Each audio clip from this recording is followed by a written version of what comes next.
Hello, hello, hello. Good morning and welcome to episode 19 of the Unspoken podcast. I'm your host, Sebastian, aka Rabid, and I'm here with my incredible co-host, Mr. Montana, aka Wildcard. How are we doing today, brother? Not so well. We do got some interesting things to discuss today. Obviously, the game last night and how that played out, very controversial to say the least. As well as obviously briefly discussing the draft lottery and some key prospects to look for, and some rumors that I was reading this morning about that are already spewing about this draft and some players that'll be involved in it. And lastly, obviously, we'll be previewing the Eastern Conference Finals Game 1, Mr. Trae Young facing up against Mr. Giannis Antetokounmpo, something we will address later on in the show. Take it away, Montana. All right. Here we go. The Phoenix Suns win 104-103 against the Los Angeles Clippers. They're up 2-0. Devin Booker did not look very Kobe-like yesterday. Had 20 points, 5 assists, and 4 rebounds. DeAndre Ayton had 24 points, 1 assist, and 14 rebounds. Cameron Johnson, Dario Saric, Cameron Payne had 29 points, 9 assists, and 1 rebound. But back to Dario Saric and Cameron Johnson, each of them had 11 points to provide the Suns some scoring punch. As far as the Clippers go, we had Paul George, who had 26 points, 6 assists, and 6 rebounds. Reggie Jackson had 19 points, 3 assists, and 5 rebounds. And Vika Zubac had 14 points, 11 rebounds. And Luke Kennard had 10 points, 2 assists, 2 rebounds. So, Sebastian, what do you think about the Clippers' prospects of coming back in the series down 2-0? They've done it before. Can they do it again? I'm going to let you start with your takes, and then I will get into mine. I appreciate the question. But you go ahead and start this one. All right, I want to okay. hear. You want to hear it, huh? Uh-huh. All right. So I believe I still am going to ride the Clippers in 6 games here, but I do not like Paul George. He did whatever he could have done last night to keep them in that game. Yes, he missed the 2 free throw shots towards the end of the game that could have put him up 3 points, and that would have secured them the win and the game 2 victory.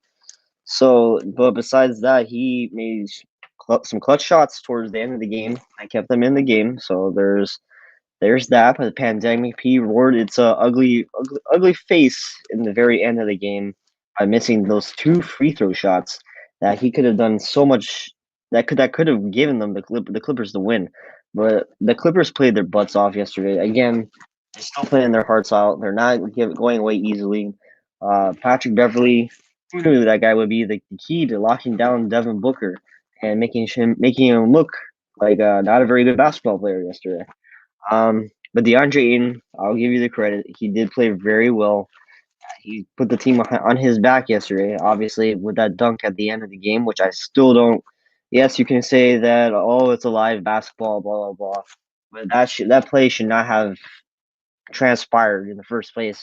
If it wasn't for a replay review that gave Monty Williams time to draw up a play, that essentially gave them a timeout.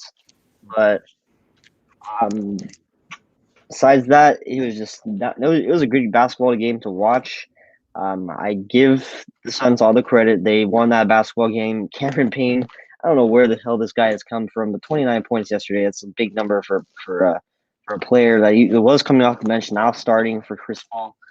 But this was the Clippers' game to lose, and they lost it because of a blunder by Paul George at the end, defensive miscue at the end by the alley-oop dunk to secure the Suns that victory. But there was in that final minute of the game, there was way too many replays going on.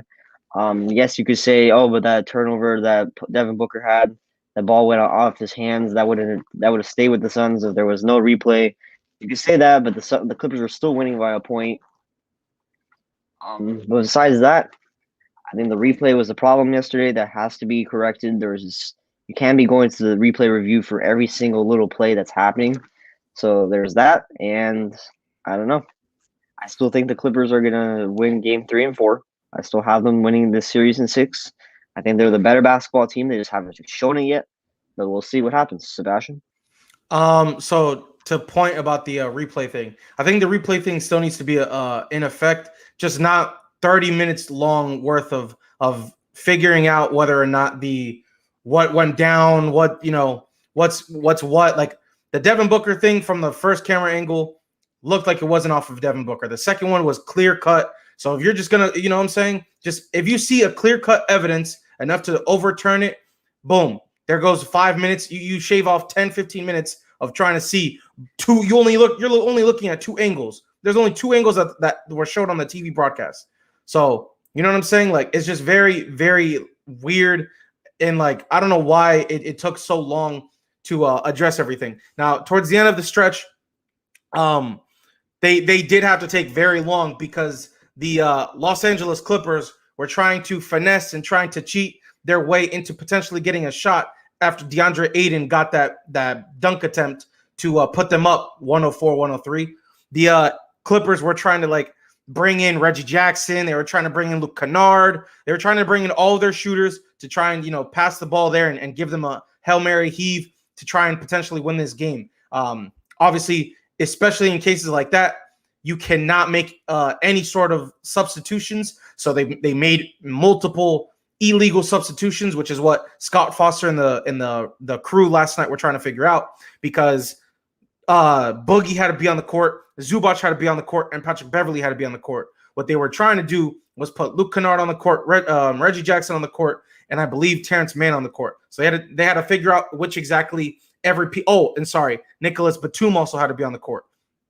So they had a defensive-minded team guarding, obviously, that inbound play, and that team had to stay on the court, but they decided to try and finesse and do illegal substitutions. So I credit Scott Foster and that crew in that aspect for making sure that the right players were on the court and no substitutions were made illegally. And so, I mean, I the whole replay thing, absolutely, I agree. It should not take 30 minutes to figure out a situation that late in the game. It should be very clear cut, especially if you're getting help from wherever the officials are that are helping them. But yeah, so that's over with. That's number one. Number two, the Clippers folded this game 1,000%. You didn't get your level of production from everybody that they're used to. Marcus Morris shot 3 for 11. Zubac, I guess, did his thing. Patrick Beverley, you don't really expect him to do much, but the fact that they had to switch back to this lineup is what's going to hurt the Clippers in my eyes, because you're not getting the 30-plus minutes from Terrence Mann dropping those 30-plus points or giving you that level of productivity on the defensive side of the ball. Obviously, offensively, it's nice to have him, but defensively, he's a good piece to have. Not playing 19 minutes, though. Luke Kennard, sure, he gave you 10 points, but 19 minutes of gameplay, I mean, he did his thing, I guess. Rondo, not really being able to shoot the ball that great. Obviously, Boogie Cousins, was not expecting him to be a factor game one. Clearly was not a factor game two, as I predicted. And then obviously Batum, I mean, he played his regular part. But I think they relied so heavily on that small ball, especially with Kawhi being out. They try to expose the Utah Jazz, and that's exactly what they did. But coming out to try and do that against the Phoenix Suns is a team you cannot do that against. And I think, it's getting exposed very clear cut right now.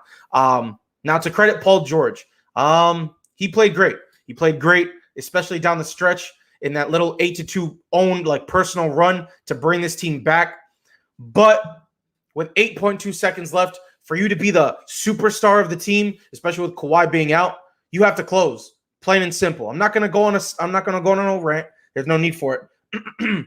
But for him to shoot 1 for 8 from 3, for him to just not shoot that great, and on top of all of that, 5 for 10 from the free throw line, absolutely makes zero sense in my eyes how you're supposed to be a superstar or a star, if anything, for that team and just shoot 5 for 10 from the free throw line, especially being an 82% free throw shooter as he is. But Mike Wilbon and Stephen A. Smith said it perfectly last night after during the post game. He just looked uncomfortable. I don't know exactly what it was, but after that 8-2 run stretch, and once he got to that free throw line, he just looked uncomfortable. And to be honest with you, it's crazy to see him set up that team to win and then just get scared in a blink of an eye.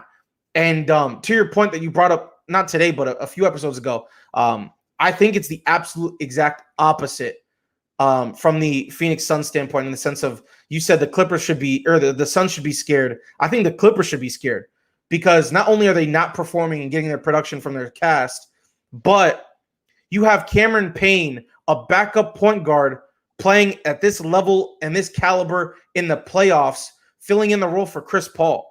I think with Chris Paul coming back, we're going to see a completely different scheme offensively. And so I feel like that might even hurt the Clippers in that sense, because D-Book is not going to have another performance like this, which I'll get into in a little bit. But credit to the Clippers for slowing him down. You know what I'm saying? But at the same time, how could you have a strong defensive-minded team like this and allow Cameron Payne 30 points practically, and basically the reason why they lost in that sense? I want to pull the team stats up really quick, and I want to show you something. If you didn't watch this game, right? If you didn't watch this game, let me pull this up really quick. You would assume that the LA Clippers won this game. So the Suns, obviously from the field, shot 5% better. 3-point line, the Clippers shot 15% better. Ignore the free throw line for a second. The rebounds are the exact same, identical. Assists, the Suns got them a little bit. But turnovers, they have 9 turnovers, the Suns do. The Clippers have 10, but the Clippers have 17 points off of turnovers, number one. If you really looked at it, the only thing that really the Suns had that you could make the argument that they should have won this game is points in the paint, and that's 60-30. But other than that, every single stat, minus obviously free throws, which is what clearly hoed and what clearly ruined their chances of winning this game, is just it's crazy to me. If you literally just look at stats alone, you'd be like, okay, yeah, the Clippers should have won this. So I think it's completely on Paul George shooting 5 for 10. We could go and make the argument, sure. Devin Booker had a horrible night, but he still was 9 for 9. You know what I'm saying? They only missed 2 free throws. After DeAndre Ayton's and one off of that lob pass, he missed that free throw like you said. Absolutely.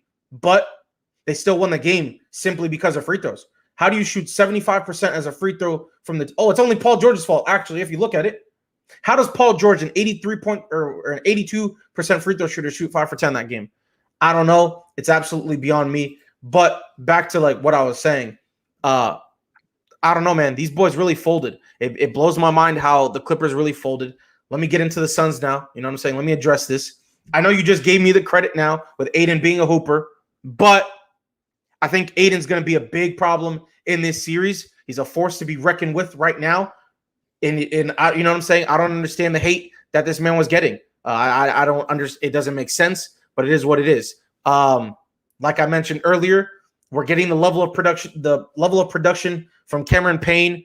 And like I mentioned, the Clippers should be worried about that, because if he's your backup when Chris Paul comes back and he drops 15 to 20 points and you're getting that off the bench, especially with a night like Cameron Johnson had and a night that Dario Saric had, I think overall this team's start getting into more and more floods as we progress in the series, unless the Clippers get their production that they wanted. Now, with D-Book, because I know you said, and I'll mention it again, you mentioned it earlier, he didn't look like Kobe Bryant last night. Yes, he shot horrible the entire game. But down the stretch, especially with that bucket with 27 seconds left to put them up 102-101 after getting that, you know what I'm saying? He dribble pulls up from the midi. You can't deny the fact that you see Kobe Bryant-like tendencies in Devin Booker with everything he wanted to win that game. He gave it everything he got. The man has a broken nose, whether you want to admit it or not. Whether you want to say it's a cut on his face or what, it doesn't matter. The man literally did what he wanted to do to win that game, and they won it. What's it called? And I'm sure you want to talk, because you were addressing it last night in the freaking, in the comment section. Last play for D-Book to beat Kobe or whatever, the man got doubled off of his intention, off of his mindset of what his play wanted to be in his head. He got doubled and got cut off on that sideline. There's nothing else Devin Booker could have done except kick it out and pass it to his teammates. He gave it to Jay Crowder. Jay Crowder gave it to open man to Mikal. Mikal had the opportunity to shoot the ball. He hit it. He missed it. There was a little bit of contact. Should not have been a foul call, but there was a little bit of contact. It was not a flop, which I'll get into in a second. But you live with it. At the end of the day, Mikal Bridges, he didn't shoot that great, but if that shot goes in, we're having a completely different conversation. So you live with it, you move on, and that's that. Now I got to give credit for that absolute last play to Monty Williams, Jay Crowder, Devin Booker, and obviously DeAndre Ayton, because that was absolutely nasty as hell. The idea of it being drawn up the way it was, shout out Monty, you know what I'm saying? The pass could not have been any more perfect. It had to be perfect, or else that play would have never been able to be the way that go the way that it did. So credit Jay Crowder for making that beautiful pass. Credit Monty for making that freaking play and drawing it up. But big credit to Devin Booker with his broken ass nose. The man set a beautiful backdoor pick on freaking Zubac to slow him down by a second. Without that pick, Zubac gets a block.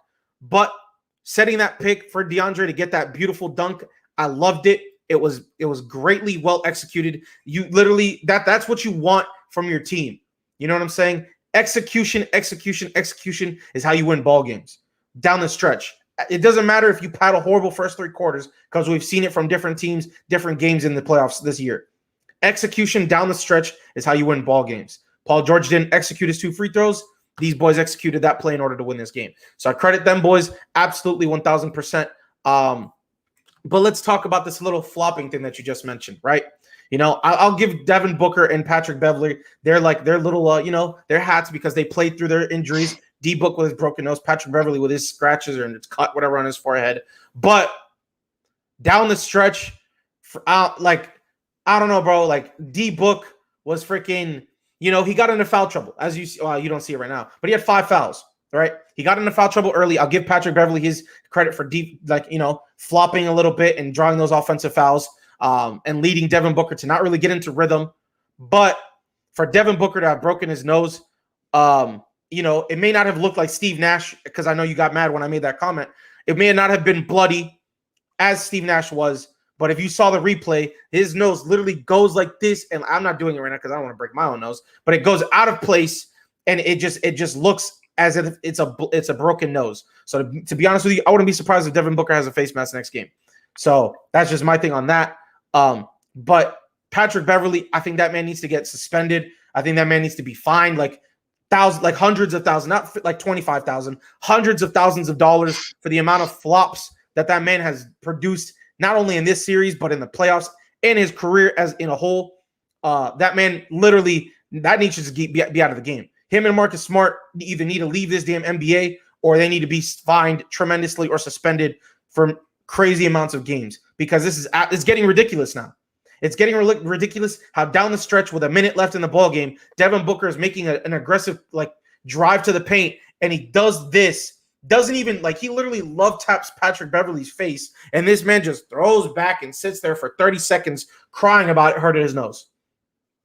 How does a forearm hit to the nose affect you that you have to cry about it for 30 seconds? I don't understand it. I hate that. That needs to be done with and out of this game completely, or else I'm going to be pissed off even more. But like I said, bro, with Chris Paul back, I just think we see a completely different team offensively. I think we see a completely different outcome. I don't think these games are going to be close, because knowing Chris Paul, down the stretch, this man is going to lock in and do what he needs to for this team to win by not just 3 points, 1 point, whatever the case may be. He's going to make sure these games go to 10 plus points that they win by, because at the end of the day, Chris Paul's been having a phenomenal postseason. Yes, he's been he's been unhealthy or whatever the hell with his shoulder, now COVID, but he's doing what he needs to be doing. You can see it. This man Cameron Payne doesn't have 30 points without the leadership from CP3, during the entire regular season, of them having one-on-ones, talking, mentoring him, doing what needs to be done if anything happens. You know what I'm saying? So credit to CP3 and his leadership. You can tell that these boys are led by CP3 with the amount of love and respect they have for him. Clearly, after every game, they FaceTime him. You're not getting that from Kawhi Leonard. That's not the leadership you're getting from Kawhi Leonard. You know what I'm saying? The Clippers are missing that type of leadership. The Suns have a love and respect for their man that's out right now. You're not getting that from the Clippers side. Kawhi's not coming in there being like, oh, da-da-da-da-da-da-da-da. Kawhi's not even there. Kawhi's in LA just chilling. And so is CP3. He's in LA, but he's FaceTiming them and being like, congratulations, you guys balled out, da-da-da-da-da-da-da. And so I think we're just going to see whose leader is going to carry this team, even if they're being out and not able to play. And so I think that's what's going down right now. I got to give a lot of credit to CP3 and all of them boys. I expect this series to be a 5-game, maybe 6 Suns with CP3 coming back. But if he doesn't come back in game 3, another must win for the Clippers. If they don't win that and CP3 is not playing, then there's a lot of questions that need to be tossed around towards the Clippers organization as a whole. The Clippers organization as a whole? That makes Kawhi Leonard's not playing. If Doesn't Kawhi matter. Leonard was playing, the Clippers would have won game 1 and 2. I don't think so. Yes, they would have. Because you're adding a superstar player who has been there and done that. You can drop 30 points every game, and that would have cooked the Suns in game 1 and 2. The Clippers would have been up 2-0 if Kawhi was there. But unfortunately, nope. Kawhi Leonard's not there, and it's on Paul George's shoulders. Yes, he has to play better. Yes, he didn't shoot the ball very well from 3-point from the 3-point land this yesterday's game, but I believe that's going to change and as the games go by. I don't think the Clippers are done yet. The Suns are not going to roll past the Clippers as easy as you think they are because it's been really tight. Game 1 and 2 even if CP3 comes back, Cameron Payne off the bench, I have not seen that terrific amount of numbers that you think he's going to put up when Chris Paul comes back, because that's just another player off the bench that he's not going to get those starters minutes to do what he did yesterday. The Clippers have to come up with a better game plan. They'll stop that on the top of the pick and roll, because that's where they're getting feasted alive right now by DeAndre Ayton. That's something they got to fix. They got to play better defense on that point guard position, because that's the position right now that's killing them on the defensive end. And as long as Patrick Beverley is still guarding Devin Booker, which I still believe that's what's going to be the case as game 2 comes around, there's no reason in my mind that he can't harass Devin Booker enough to throw him off his game. Again, because I've seen Patrick Beverley do that to LeBron. I've seen him do to KD, Russ Westbrook, and obviously it affected Devin Booker yesterday. So we'll see what happens in game 3. But I believe the Clippers are going to win game 3, and I believe it's going to be decisively that they do that. That's going to be by double digits. I don't think we see another horrible shooting performance from Mikal Bridges. I don't think we see another horrible shooting performance from Jay Crowder. I think Devin Booker actually plays a little bit better. I don't think he shoots poorly. To be fair, he shot 33% from the field, 5 for 16, and he shot 33% from the field from the 3, 1 for 3. PG on the other end shot horrible. If you want to really look at it, he shot 43 from the field, but what did he shoot from the 3-point line? 1 for 8. And he also shot 50% from the free throw line. Devin Booker went 9 for 9 from the free throw line. So I think the only reason this happened was because of the 2 offensive fouls early in the first and second quarter. It threw Devin Booker's rhythm off. He was in foul trouble early, and he wasn't able to get into rhythm like he usually is. And so I think we see a completely different Devin Booker, a completely different game, even if CP3 doesn't play game 3. I think Devin Booker comes out and he has a better night. I think Cameron Payne drops down to about 15 to maybe 20, maybe even less, and D-Book gets back up to 25, 30. I don't care if Patrick Beverley is, do whatever the case may be. If D-Book does not get into foul trouble and does not get his whole rhythm thrown off, I think Devin Booker has a better game and performs better. I think you get a better performance from Mikal Bridges, because 2 for 7 is not acceptable. I think going 0 for 3 from Jay Crowder is not going to happen again. That's not acceptable. You might not get the 11 points from Dario Saric, but if you get a better performance from Jay Crowder, a better performance from Mikal Bridges, your regular performance from Cameron Johnson, I think the Suns win, because at the end of the day, Marcus Morris has not showed up in this series. The only person to show up to help PG. Well, he's injured. Marcus Morris? Yeah.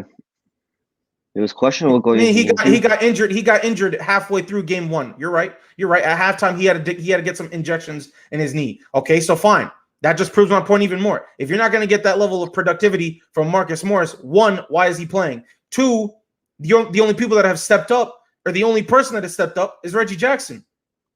So if you're not getting any productivity from anybody else on that bench, like a Terrence Mann that you relied so heavily on in that Utah series, like Luke Kennard, who stepped up big, if you're not getting those numbers from those players, this series is practically over, because you're not getting Kawhi Leonard back this series.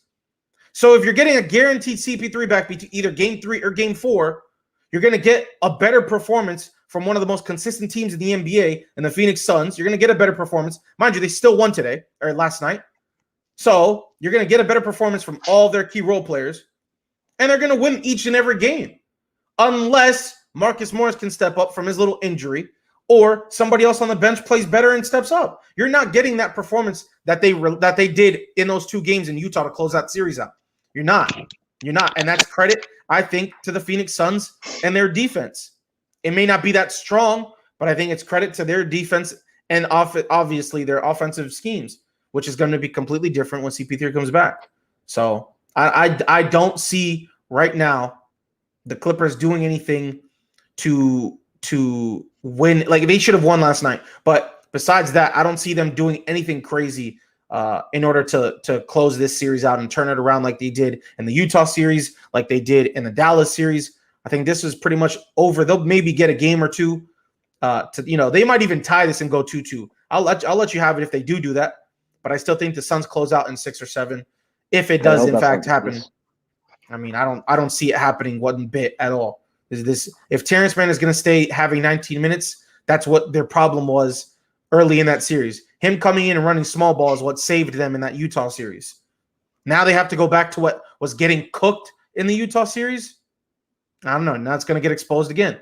So we'll see. All right. Well, let's get away from this game, because we could be talking about this forever, and I just don't feel like I feel like the Clippers defense is going to be the reason why they're going to still be in the games even when Chris Paul comes back, because I believe that they're the better defensive team and the better coach team. But that's just my opinion. All right. Before we move on to the next topics on today's show, I'm going to remind you guys, if you haven't followed on Spotify, Apple Podcasts, follow, leave a rating, leave a review. If you guys are watching it on YouTube, on the playback or live, subscribe to the channel, leave a like on the video, comment in the comment section. Let us know how we can improve the show. Let us know what we're doing good. Let us know what we're doing bad, and we'll look to correct that. But besides that, let's move on to the next topic of today's show. The NBA draft lottery was revealed yesterday. The Detroit Pistons lock in the number 1 pick overall in the 2021 NBA draft, followed by the Houston Rockets at number 2. Who's number 3? Cavaliers at number 3, and the Toronto Raptors at number 4. There are a couple teams that have multiple picks in this year's draft. Orlando Magic, I believe, have the 5th and the 8th pick in this year's draft. The Golden State Warriors have picked 7 and 14 in this year's draft via trades that they had made earlier in prior seasons. There are some teams that were looking to hop into that top 4, like the Oklahoma City Thunder, who fell to number 6, I believe, which was a big blow to them, because they felt like they could have jumping from 4 to 6 is a huge difference in this draft class, in my opinion. But besides that, Sebastian, what are your thoughts on the NBA draft lottery? Do you think it should stay? Do you think it should go? Was it the right system? Because last couple of years, we've seen some crazy things happen with this lottery, where teams that probably shouldn't be in the top 4 have jumped into that top 4 in the drafts. I mean, it's a part of the NBA. They're not going to change that. Sure, they could tweak with some things in order to try and, I guess, for the I don't understand how the Raptors got it, but a top 4 pick. But I mean, I don't know. There's things that can go on that they can fix and tweak with, but it's going to be a part of the NBA. I don't see this lottery ever changing. I don't even think they'll even fix a few things. I think they're locked on this. They're not going to change this. This is just how the NBA is going to be. So I really don't have any problems with it. Sure, some teams have been, screwed over in the past. I mean, we could even look at the Bulls. We were talking about it in our group chat last night. The Bulls are continuously being screwed over time and time again. Blake had mentioned that that that the NBA hates him, and that the NBA hates the Bulls and want to see the Bulls, never succeed. But I don't know, man. I don't know how I just don't know what they could really do to fix it. The only thing I really want to mention is Cade Cunningham, who's was the projected number 1 pick. He is only talking to one team and one team only, and that will be the team that has that first round pick. So right now, Cade Cunningham will be talking to the Detroit Pistons. But this morning, before the show started, there were rumors that the Pistons are opening to trading the number 1 pick. And if they don't, obviously, they will in fact pick Cade Cunningham. So if the Pistons do opt to trade this pick, I don't know who. We don't have any rumors of who. Obviously, there's a bunch of teams that would love to get this pick. We don't have any idea of exactly who and what would be given up. But the Pistons are open to trading this pick. I think Cade Cunningham will talk to whoever finishes with this number 1 pick. But I like this draft class. This draft class is deep. I like Cade Cunningham, obviously. You know, I play with him in 2K a lot, and I fell in love with this kid. And then I started watching his game, and I was like, whoa, he's actually, you know, and the fact that he's 6'8", he's a 6'8" guard, mind you. So it's very impressive to say the least. His height, his ability, everything just about him as a player is absolutely disgusting, to say the least. So I'm excited to see him enter this league, as well as obviously Jalen Green. Jalen Green's a hooper. The man's been balling in that G League. What is that team? Ignite or whatever the case may be. Ignite, I believe it is. Yeah, G League Ignite. So shout out to Jalen Green and all of those other boys that are hooping over there, because I know they got 3 or 4 prospects that did that route like Jalen Green did. And obviously Evan Mobley, who's obviously that kid is going to be disgusting when he comes into the league too. I know I keep saying everybody's disgusting, but this draft is just deep, and I'm very excited to see where everybody ends up. And so those 3 are probably, and obviously Jalen Suggs, to say the least. Like there's just so many players in this draft that I'm excited to see their careers, start, and then obviously from there prosper.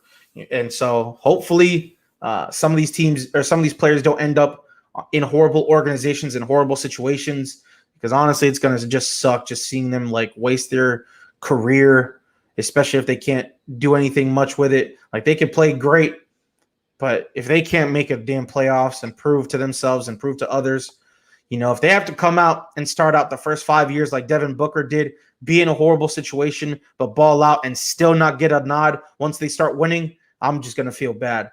Because at the end of the day, some of these players are talented enough to come into the league, make an impact, and get those All-NBA, get those, compete for those MVPs, whatever the case may be.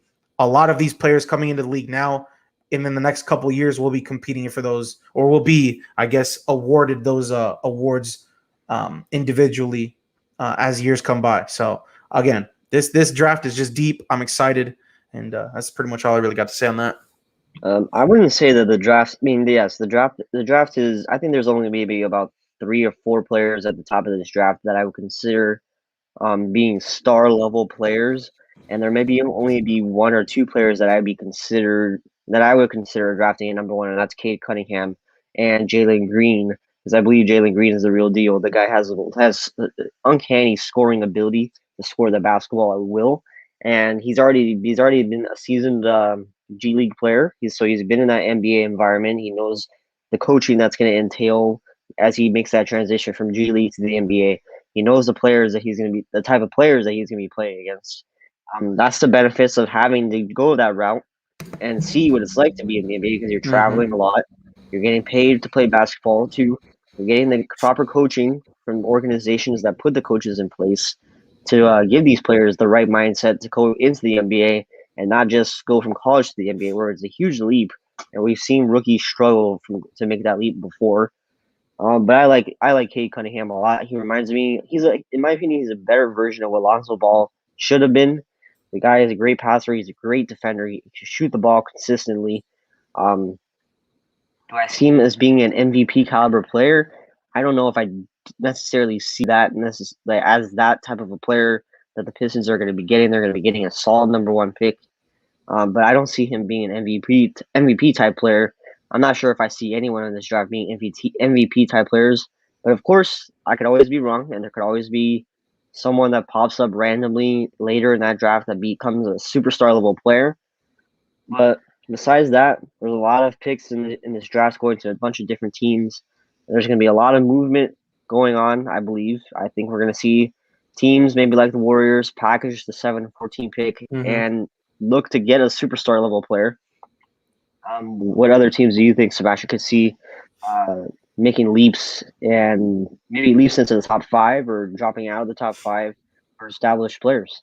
I mean, one team that I got in mind, it might be okay. No, I'm not muted.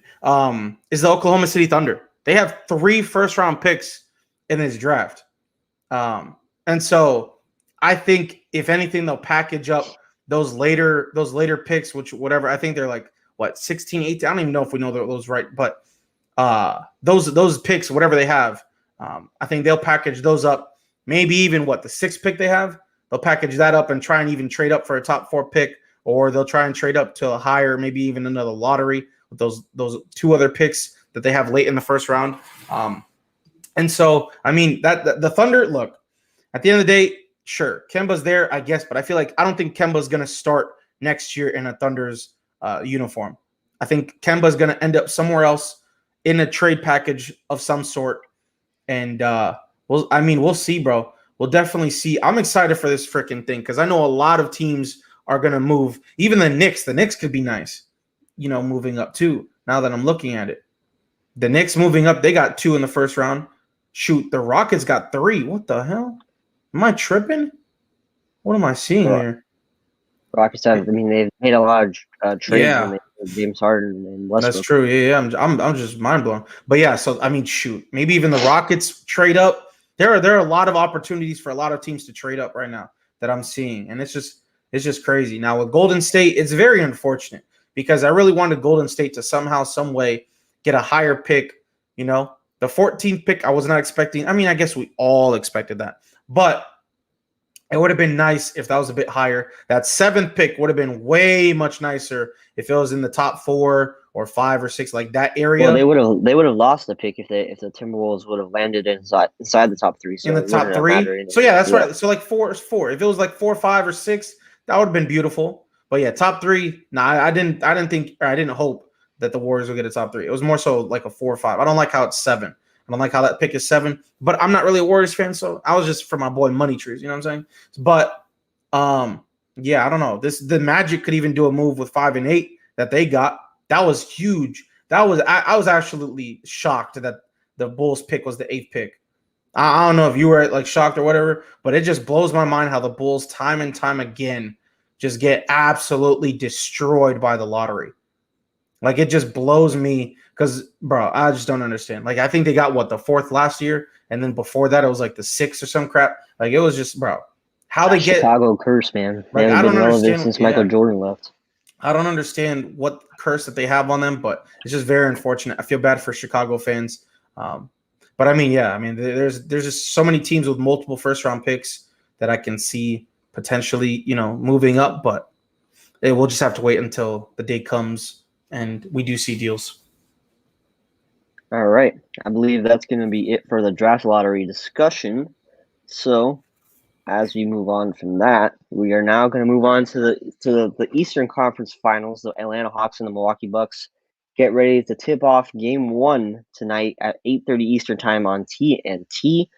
The Atlanta Hawks coming off a 4-3 victory over the Philadelphia 76ers. The Milwaukee Bucks coming off a 4-3 victory over the Brooklyn Nets in the semifinals. Each team coming into this game with little. I mean, they did get an extra day off. Now I think about it, which is kind of not fair to some teams like the Clippers in the West, who didn't get to go right from Game 6 to Game 1 of the Western Conference Finals. But that's just.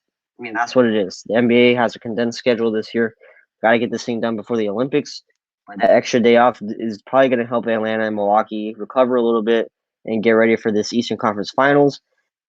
But that being said, I think the Milwaukee Bucks are going to win the series in 4 or 5 games. I don't think the Atlanta Hawks have enough on defense to guard Giannis, to guard Chris Middleton, Drew Holiday.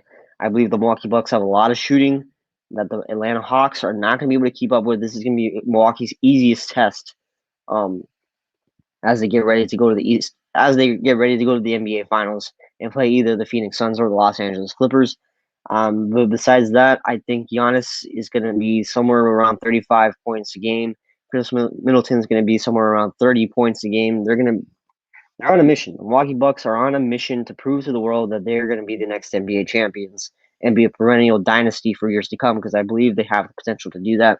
They have superstar caliber players to do that, and they have the coaching to do that. But Trae Young, I can never underestimate the Hawks. They're always going to be scary on offense. Defensively, though, I just don't think they have enough to guard the Milwaukee Bucks' offensive firepower. No, I completely agree.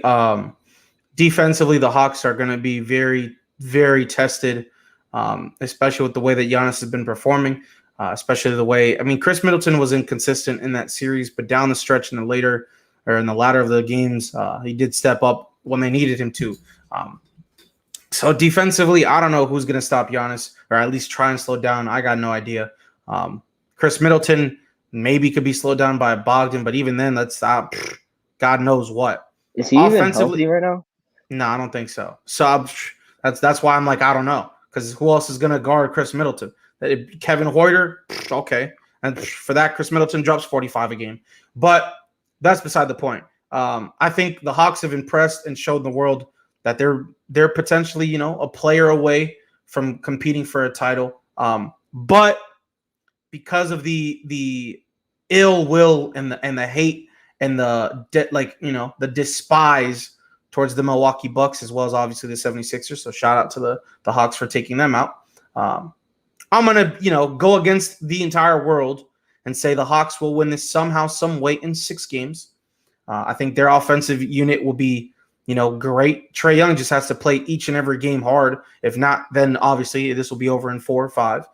If Trae has one off night, we're going to obviously see the Milwaukee Bucks take advantage and probably blow them out by like 30. I don't think if Trae Young has an off night, we're going to see Kevin Huerter come in and drop 30. If Bogdan is not healthy, then we're going to see, just them consistently struggle. It comes down to the role players. If Trae Young is having an off night, it comes down to the role players to step up and step in. Defensively, though, maybe John Collins tries and slows down freaking Giannis, but I think it'll just be bully ball. Maybe they double team him in the paint, but then Brook Lopez is going to be wide open. Is Brook Lopez going to show up and hit important shots, in the corner, on the wing, whatever the case may be? I think Brook Lopez will be the key factor of this team being successful, because if that does happen with the double team that I mentioned, and Brook Lopez consistently just misses or goes 1 for 5, 1 for 4, and he ends up being like a PJ Tucker, where in that net series they just left him open and he would hit him. You know what I'm saying? But some were misses, so they just lived with it. If he made it, they lived with it. If he misses, obviously they're happy with it. Is that the situation going to be like in Atlanta? Miss every shot? Is he going to make every so often? Whatever the case may be, I think it's going to come down to Brook Lopez and his performance, because if not, if he continues to miss, Capella is going to double team John Collins, or with John Collins, I should say, on Giannis in the paint, because obviously we all know this man Giannis cannot shoot. Sure, he shot, a few threes and some of them go in, but we all know that most, if not all of his points will be in the paint. So in order to stop that, they're going to have to double team him with Clint Capella and John Collins, if that's the matchup that they end up going with. I don't know what the matchup is going to be. That's just making my assumption. So yeah, I think Brook Lopez is the key factor in order for the Milwaukee Bucks to get that double team off of Giannis. And I don't like the Milwaukee Bucks. Credit to Giannis for staying there. They obviously brought the pieces in Jrue Holiday, PJ Tucker. They brought the pieces that they needed and wanted in order to, 1, beat the Miami Heat, and 2, be a team to contend for the chip.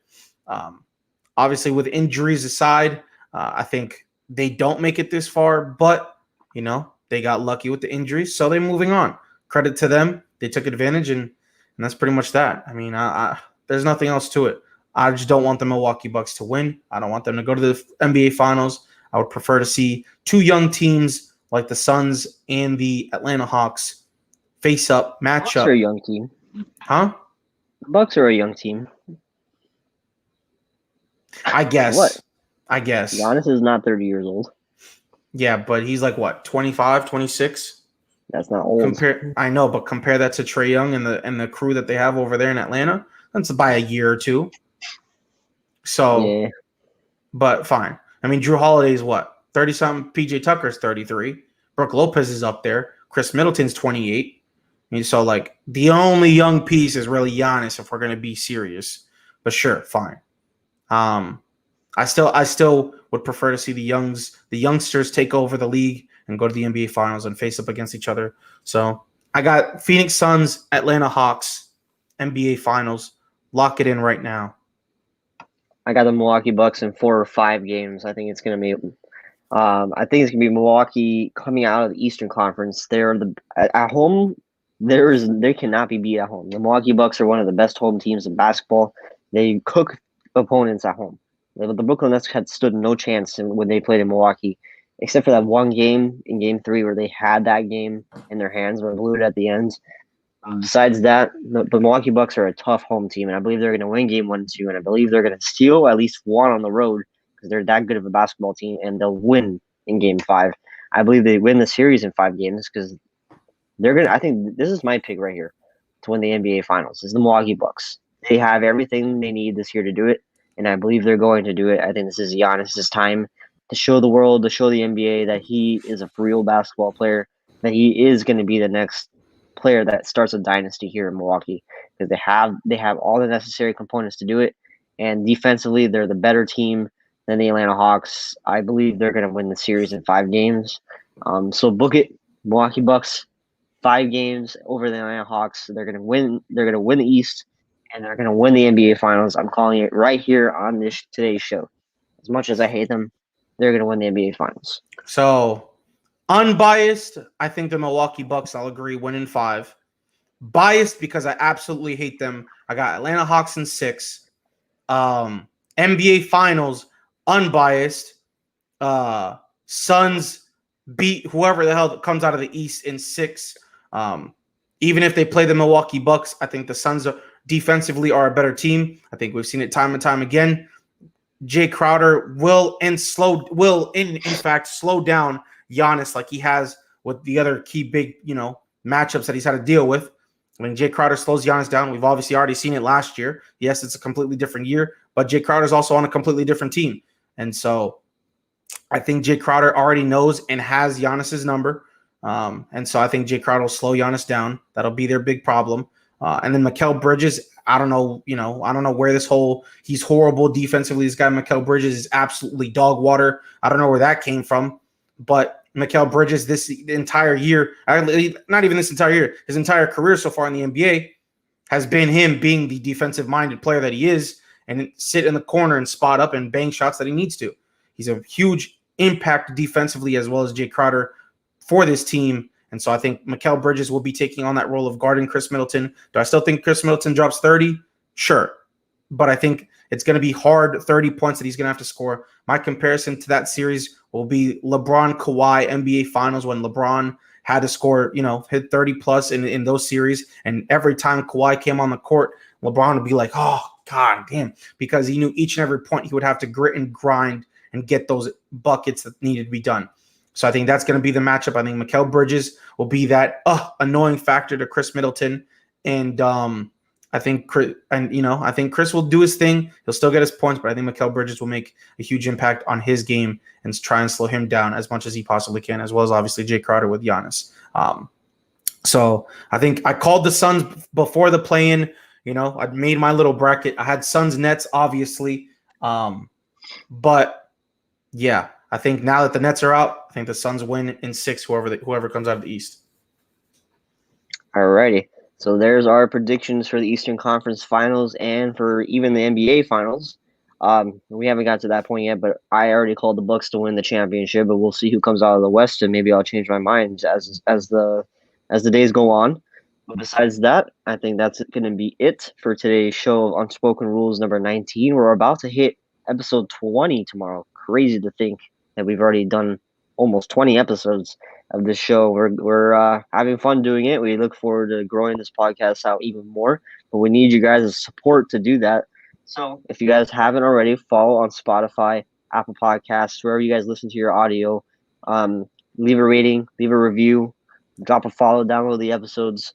If you guys are watching here on YouTube, subscribe to the channel, like the video, drop a comment, tell us how we can improve the show. But besides that, you guys can find me over on Instagram and Twitter at WildcardMovies. Sebastian, where can they find you? Rabbit FL everywhere. Before we end, remember to also follow all of our social medias in the sense of Unspoken Rule Pod on Twitter, Unspoken Rules Pod on Instagram, and obviously TikTok as well. And if you're on YouTube, you already know where to find us. And if you're on the audio version, obviously you know where to find us. But yeah, just wanted to shout our socials out.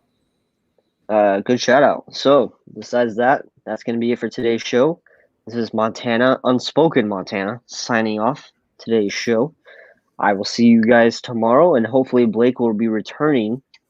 We will catch you guys tomorrow. Peace.